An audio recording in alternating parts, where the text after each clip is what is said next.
Secret Invasion Episode 2 has dropped, so let's talk about it in full spoilers. My name is Zach. I just got done watching it, and I'm so excited to talk about this episode because Episode 1 was incredible. And I was like sitting there, I'm like, alright, maybe Season 2 kind of starts to shit the bed, and it doesn't because it is also incredible. And it's a perfect follow-up to Episode 1 in a lot of different ways, showing a little bit more development in each and every category. Keeping Maria Hill dead, I did not expect that. Again, just part of me just feels like she's gonna pop up somewhere because it's the MCU, but if they do truly keep her dead, which it seems like they are, that sets up the stakes for what is going on here. And this episode just nailed it in every way. How I'm going to talk about this episode, if you are new here, is I'm pretty much just going to go character by character, talk about specific moments, my favorite parts of the episode, and maybe some things that didn't work for me. Spoiler alert though, everything worked for me in this episode.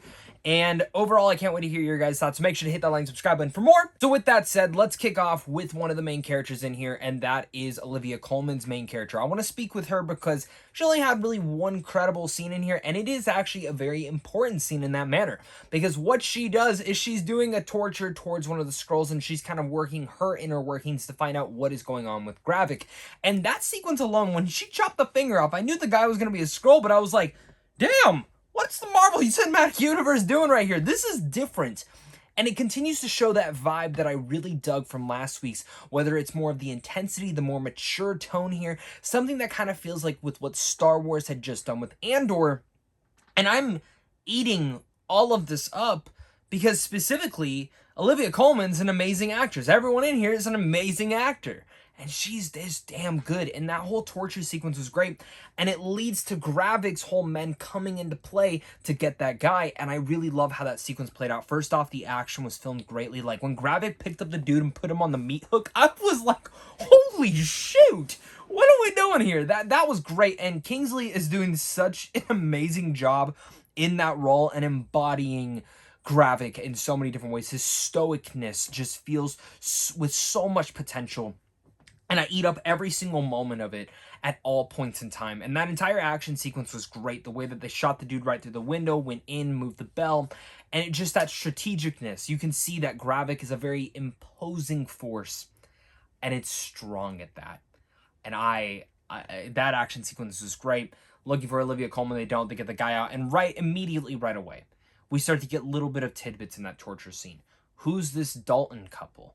What machine are they building? I can only assume the machine they are building is because if in the comics, if you know, some of the Skrulls, or most of the Skrulls from my understanding, actually have powers. They can like manipulate them. So you've probably seen like comics or pictures of like Skrulls like with the Fantastic Four powers. And that's been one of the big complaints of why don't the Skrulls have that? That seems to be something that they're bringing here, is that Gravik is building a weapon that. And I think from some of the trailers, we've actually seen that maybe there is potential powers in that. And when we're looking at what Emilia Clarke's Gia's character is looking at on the computer, and then she lies to Gravik, which I think she's starting to see that she may be on the wrong side. We see Groot, we see Cole Obsidian, we see the Extremist program, we see all these little tidbits. I think they even said a Frost Giant or something else in there. All these little tidbits that play out to the other parts of the Marvel Universe that we know as fans that could be potential powers for the Skrulls. And that is insane to me. And that is very exciting to me to see how that could potentially play out. And if he gets those powers, where that falls into it. And I love it. And I really love seeing more of Gravik in here, and specifically that entire council meeting, how he takes over, and seeing how the political spears of this alien species and how that is in the inner workings, and how one of them just decides to leave the council and warn Talos. And that again just all plays to this. They are fearful of what Gravik just did. And speaking of Skrulls, I'm ready to call it here. I think Don Cheadle's, and I don't know how I'm going to say this. I don't know how I'm going to even feel about this if it happens. But I do feel like Rhodey is a Skrull. Has he been Skrull for a long time? I don't know. Has he been replaced for a while? Has he not?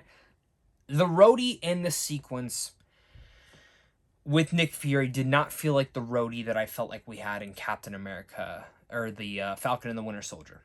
It didn't feel like the Rhodey that we've come to know. Now, again, times have changed, and Rhodey has been, in terms of the MCU, it's been quite a while. And we know he's getting his own show, Armor Wars, or actually it's not a show anymore, it's a movie. So there is potential there for stuff to be changed and to be different. I don't know how I feel about that, but that whole sequence with Nick Fury just kept screaming, you're a Skrull.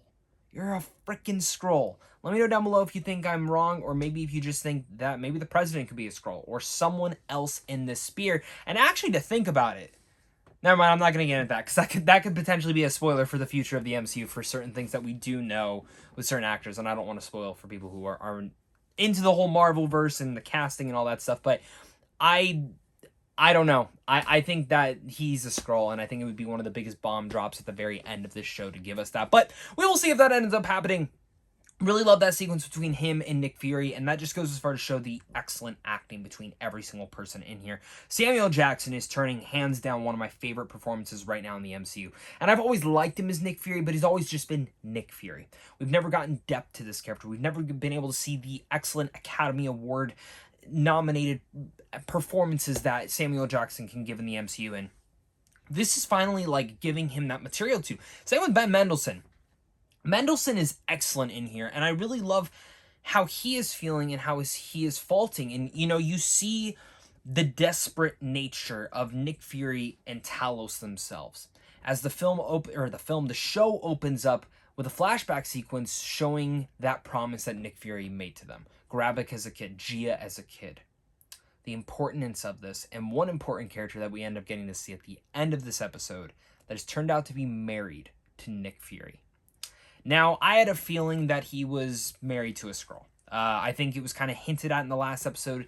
And this episode in particular, it feels like that was kind of leading up to it. And I was happy that it kind of got the reveal at the very end and we weren't just dragging that out. I think the reveals so far have been perfectly paced alongside the entire show to where I feel like I'm getting enough answers to make me engaged for that next episode, as at the same time making me excited to see what's coming next.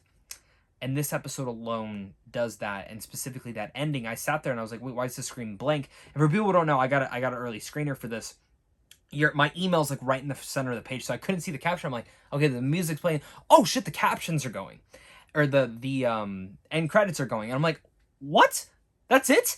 So the fact that I have to wait now to see this third episode is absolutely killing me at the time of recording this. But I love that reveal.